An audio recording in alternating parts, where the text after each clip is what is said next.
Our story picks up a few years after the events of the first film.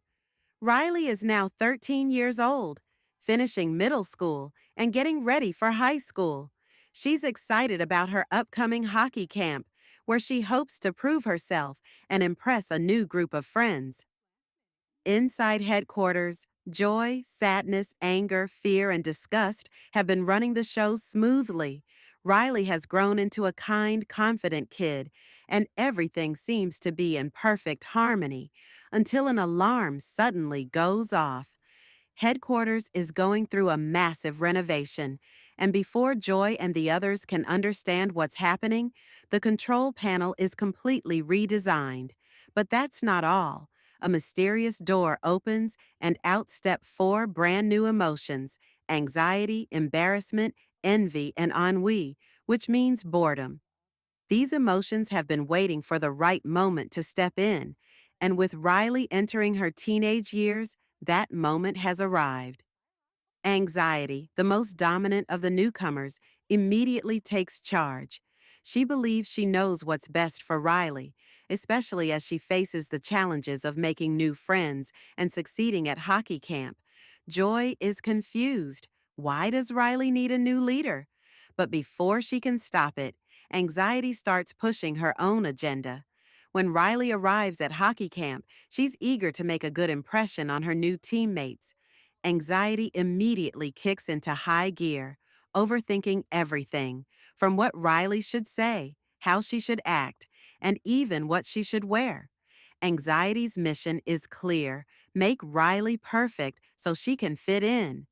Joy, sadness, and the others try to keep things balanced, but anxiety believes they aren't doing enough. So she takes extreme measures. She locks joy and the original emotions away.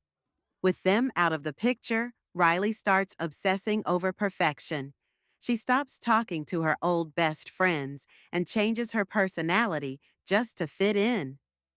As time goes on, anxiety builds what's called the tree of anxiety inside Riley's mind, a massive twisting structure that feeds on Riley's fears and insecurities.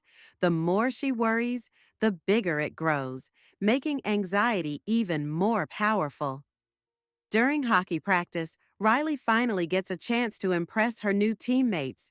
She plays well at first, but when she makes a small mistake, anxiety freaks out. Riley immediately believes that everyone is judging her, that she's not good enough. Embarrassment joins in, making things worse, and Riley's confidence takes a huge hit. With no joy, sadness, or the other original emotions to balance things out, Riley spirals into self-doubt. She overthinks everything she says and does. Instead of playing for fun, she pushes herself to be perfect, terrified of failure. But the harder she tries, the worse things get. Riley is now completely consumed by anxiety. She no longer feels happiness, excitement, or even anger, just an overwhelming fear of failure. She avoids her old friends entirely, convinced they wouldn't understand. At the same time, she becomes jealous of her new teammates, believing they are better than her. Envy feeds into this feeling, making Riley feel even worse. Meanwhile, joy and the other emotions finally break free from their prison inside Riley's mind. But when they return to headquarters, they find that anxiety's tree of anxiety has grown out of control. It's taken over everything, blocking the control panel. Anxiety, despite her best efforts to help, has pushed Riley too far. Inside headquarters, Joy realizes the only way to stop anxiety is to help Riley accept her emotions. She rushes to the control panel and does something unexpected. She lets sadness take over. Riley, now overwhelmed, finally lets herself feel. She stops pretending to be perfect. She stops holding everything in. She realizes it's okay to feel anxious, embarrassed, or even sad sometimes. And as soon as she accepts these emotions, the tree of anxiety starts to collapse. And that's how Inside Out 2 gives us another heartfelt emotional journey through the mind of a teenager.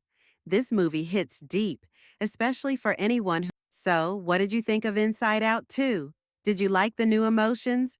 Let me know in the comments. And if you enjoyed this recap, don't forget to hit like, subscribe, and turn on notifications for more awesome movie breakdowns. Thanks for watching, and I'll see you in the next one.